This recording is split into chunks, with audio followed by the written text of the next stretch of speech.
Hey, what's up guys? Welcome back. Now, in a previous video, I showed you how we could take those little party poppers and convert them into an extremely powerful confetti cartridge. These are basically just water bottles charged with hydroxy gas, packed tight with colored dots punched out of construction paper, and held in place with fire-resistant party streamers I got from the dollar store. If we try touching an open flame to the streamer, you can see it really doesn't burn, and that's good because we're gonna have a live match going off inside of there. You can see that no matter what direction the bottle is in, for the most part, the confetti stays near the top, and that's what we want. Now for this video, I thought it'd be fun to make a Tripwire trigger board for setting these things off remotely or safely from a distance. This is the basic idea of how our Tripwire trigger board is gonna work. Simply remove the safety switch, position the trigger any direction you want, and when this switch gets tripped, that's when all the fun begins. It's quite a bit easier to make than it looks, so let's dive right in and I'll show you how. For our Boobytrap mounting board, I went to the hardware store and found a scrap piece of pine common board and cut it so it's 8 inches long and 5 inches tall. Now if you want to get fancy, just throw it on your wood router and route the edges. That gives it a really clean and professional look. And if you want to go the extra mile, you can even give it a camouflage paint job. That just makes it look really clean and professional wherever you put it. Now for functionality, I'm going to start off with our lantern battery. I'm going to place it right in the center of the board here. But before we secure this in place, it's a good idea to take our trigger mechanism and make sure that there's enough clearance to clear that lantern battery, because this will give us the option to place it down, up, or even sideways, depending on what setting and what use we're going to use it for. Aside from that, we're bringing back the hydrogen generator to split water into hydrogen and oxygen gas, filling up a water bottle and mounting all these components to this board. So let's go ahead and put it all together now.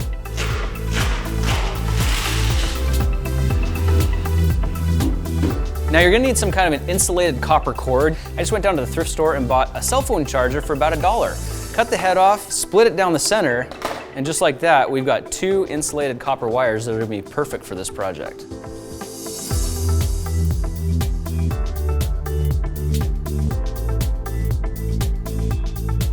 Okay, that looks pretty awesome. Using one of the bottle caps, I'm going to rig up a system that'll allow us to easily swap out igniters, so this system will be reusable and you won't have to keep hot gluing igniters in every time you use it.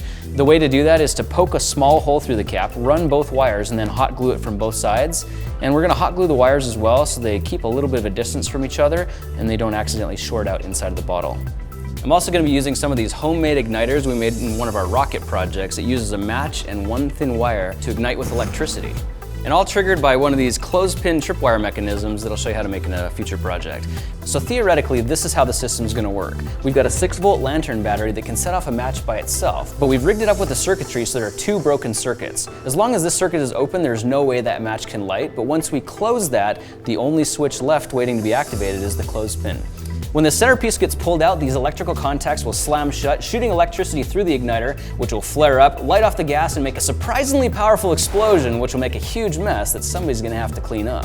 Now, if you've ever used a firearm, you know there's a safety feature that'll block you from pulling the trigger prematurely. In the same respect, I've added a safety feature to this where a pin has to be pulled out first before you can actually initiate the tripwire.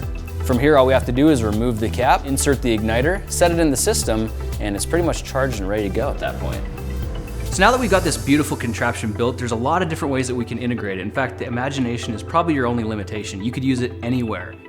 One of these worked up in a break room works great for pranking one of your fellow employees. Rig this contraption through the microwave, hide it in the wastebasket, and when they go to grab their lunch, they're gonna be in for a major surprise.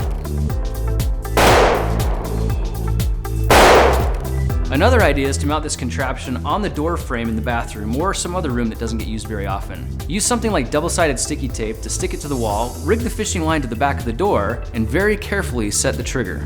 The next time someone walks through that door unsuspectingly, they're probably gonna end up making a huge mess of their own.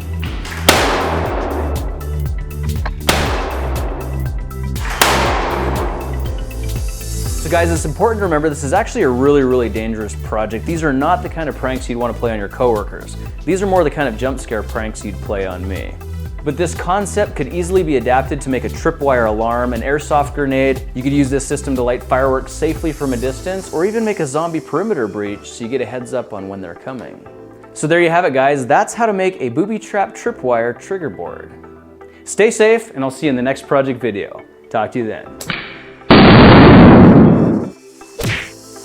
I forgot my earplugs. I did too. Dang it! That hurt a lot.